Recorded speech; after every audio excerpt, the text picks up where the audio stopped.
नमस्कार बंधुरा आपनादेर सकलके मंजुश्रीज होम कुक चैनेले स्वागत जानाई।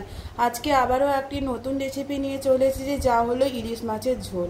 तार जोन्नो कड़ाईते सर्षेर तेल गरम करे ताते एक एक करे इलिश माछगुलो भालो करे लाल लाल करे भेजे तुले निते हबे।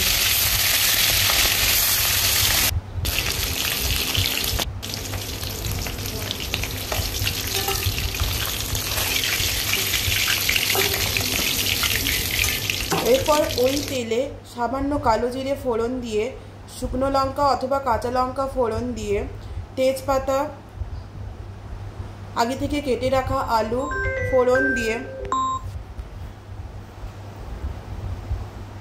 आलूटा लाल लाल करे भाजा भाजा हये आसले तारपर पेंयाज कुचि दिलाम। पेंयाज और आलू दुटो लाल लाल करे भाजा भाजा करते हबे। तारपर टमेटो कुचि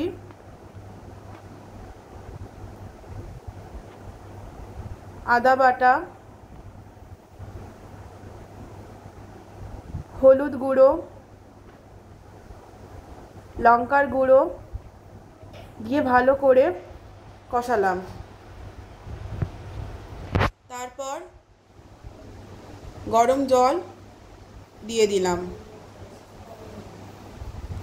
आलू सेদ্ধ सेদ্ধ हये आसले झोलटा फुटे आसले तारपर आगे थेके भेजे रखा माछेर टुकरोगुलो दिए दिलाम। तारपर सामान्य गरम मशला दिलाम। এইভাবে রেডি হয়ে যেতে পারে খুব সহজ পদ্ধতিতে ইলিশ মাছের ঝোল। আমার রেসিপিটি ভালো লেগে থাকলে আপনারা লাইক কমেন্ট শেয়ার এবং সাবস্ক্রাইব করতে ভুলবেন না। আজ আসি, নমস্কার।